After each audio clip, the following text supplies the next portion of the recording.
Hi, good morning, everyone. Welcome back to the series of all about English. Anathema அப்படிங்கிறது it is a noun பெயர்ச்சொல். அதுக்கு என்ன அர்த்தம்னா வெறுத்து ஒதுக்கி வைக்கப்பட்ட, தள்ளி வைக்கப்பட்ட மனிதர் அல்லது விடயம், இப்படி எது வேண்டுமானாலும் சொல்லலாம். The word anathema is used to describe something or someone that is detested or shunned. வெறுத்து ஒதுக்கி வைக்கப்பட்ட, ஷண்டுன்னா புறம் தள்ளி வைக்கப்பட்ட.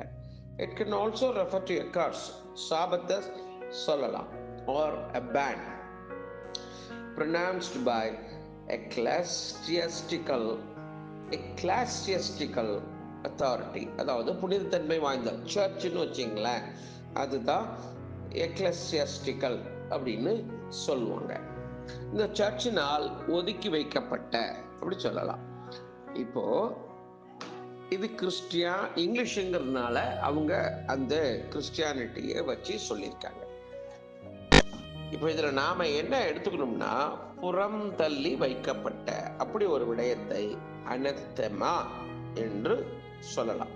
Violence was anathema to them அப்படின்னு டு எவ்ரி ஒன் வச்சுங்களேன், ஒவ்வொருவருக்கும் அது வெறுக்கத்தக்க ஒரு விடயம், வெறுக்கக்கூடிய ஒரு விடயம். எது? வயலன்ஸுங்கிறது தீவிரவாதம். வேற என்ன அதுக்கு தமிழ்ல வயலன்ஸ்க்கு இம்மிடியட்டா எனக்கு தமிழ்ல வரல.